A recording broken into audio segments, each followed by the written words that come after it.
Welcome to another Wet and Wild episode of the Adult Fans of Nerf show. I'm Mr. S. And I'm Mr. K. And today we have the pleasure of bringing to you this year's offering, pretty much almost the whole thing, of the Buzz-Bee Water Warriors Water Blasters. Absolutely. We got quite a few blasters here. So we'll be doing some this episode and some in the next episode. We're going to break it up into two parts for your viewing pleasure. And viewing ease. True that. So let's start off on the small side. Alrighty. So first, for the smallest line, or smallest in this line, we have the Powershot XL 2-pack of just your basic general water squirty guns. I mean, pretty much the same things that kids have been using for a long time. So cheap plastic ones. These are kind of an upgrade from those cheap plastic ones. Yes, this does not feel like your dollar store cheapo water blaster. This actually feels pretty quality. All that is blue in here is all water storage, so you get a large amount of water, and it's just a simple little pull trigger. The trigger, honestly, is probably the biggest downfall to this because it is so reminiscent of that dollar store water toy. Yep, just a little like finger pump type thing. Which, all it is. I mean, and that would probably make it, easy to mass produce because it is such a simple little mechanism. It could just be a little more comfortable, I think. Yeah, that's its only downfall. It feels loose in there. There's not a whole lot of meat to it. Your finger could slip off of it easily. But other than that, this thing is great. It gets good distance, fires really consistently. It's just fun to play with. Yep, it's got a standard stream for a blaster of its size, which is relatively small, but you're gonna get some water out. Oh, definitely. So next is, bring out the bigger one. We go with the Gargoyle. The Gargoyle. I like the Gargoyle. I think it's a really interesting, nifty design. Again, everything yellow is water storage. Lots of water capacity with these blasters, which is really cool. The grip isn't too uncomfortable. Although it's a little short, but these are meant for smaller hands. It's very simple operation, just a pump and fire. There's no trigger.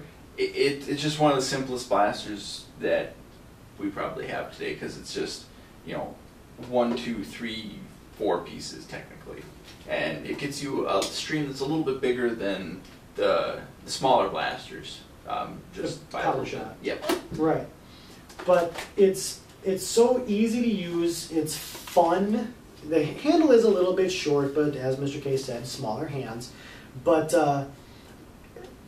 again, all of these blasters from this line tend to have very consistent streams, consistent distances, which isn't, elite type water wonderfulness, but it's not supposed to be. This is close quarters combat. Yeah, but I think most water blasters are aiming for the 30-foot range, if that. And that's all they need, really. All you're trying to do is get your friends wet, and this does the job. Absolutely. Next on the docket, the Outlaw. This guy has a unique design. Definitely. Having the tank in line with the handle and the nozzle is very interesting. And the pump handle right here allows you to support it nicely. It feels a little bit weird to be hanging on to it. I'm not really sure what it is, but it's just weird to be holding a blaster like this. It's unconventional. Yeah, it's something that you would see in like high science fiction almost. It is a unique. It looks almost just odd holding it. You're so used to seeing the barrel and everything above the handle, to have it in line with everything just does make the whole thing feel a little off. That's not to say that it's uncomfortable, and it actually is pretty well balanced. It's a decent enough blaster for what it is. It looks like it's supposed to have a selector on the nozzle with the weird thingies all around it, but it's just one steady stream. Yep, it just kind of is a decorative nozzle. And again, this has a slightly bigger stream than the Gargoyle did, really. Yep. But again, still hitting that 30-ish foot range. The Charger. This is the first one of the line, probably the next step up. It does have a nozzle selector, so you can do kind of a spray out or flip it to have just one steady stream come out. Yep, and again, it's not really a step up from the nozzle size of the previous one, but it does have that extra nozzle, which allows you to have a selective stream. Which is cool. Absolutely. And it holds a decent amount of water, and it fires a decent distance. Yep. Yep. This whole black area again, all of the smooth, solid colored pieces are going to be your water storage. So again, you're getting a large volume of water, less time or more time between reloads, technically, depending on how you're spraying and praying. One thing that I'd like to point out about all of the pump action blasters with the triggers is you can hold down the trigger and just keep pumping, and you'll maintain a pretty steady stream. There's not a whole lot of It's variance. fairly steady. It does have a little bit of oscillation, but unlike one we're going to cover in the next episode, some of them do a better job. Some of them do a better job. Yes. Anyway, with the Charger, you're getting average distances. Comparatively, I think this one went a little bit farther than the Outlaw, but still we'll say around 40-ish feet. So you're getting a little bit more power. Again, depending on how hard you pump it, it's going to give you the most power. What do you say the optimal pump is on a blaster like that? On a blaster like that, I don't know. I just keep pumping until I feel like there's enough. You don't count? No, I feel like with most of these blasters, it's really just kind of a pump how many times it feels like you should pump. I usually average. See, I count. I gotta count. Yeah.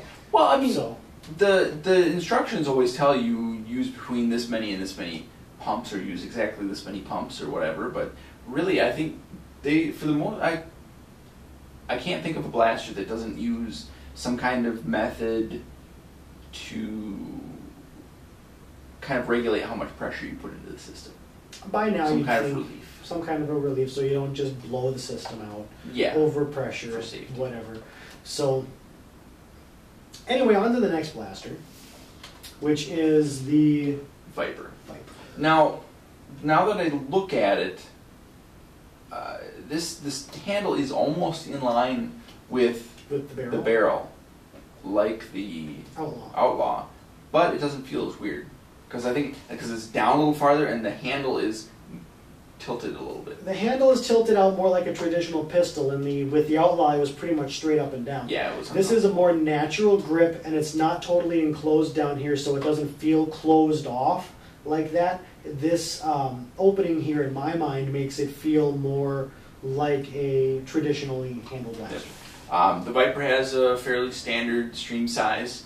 The thing I like about this blaster is that the pump handle is kind of at an angle against to where your hand is, so you're kind of holding the blaster and pumping kind of downwards while you're holding kind of upwards, I would say, a little bit.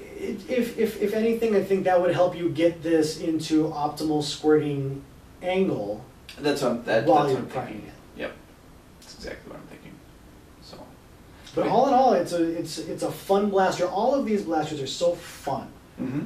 I like the designs overall. I've always liked Busby's designs. They're always maybe out of proportion, but designed well. Yeah, they're always kind of somewhat futuristic. Consistent. They're very consistent. Yeah. So, but yeah, that's it for this episode's Water Warriors blasters. Check back later for the next wonderful episode of the Adult Fans of Nerf Show. It's summer.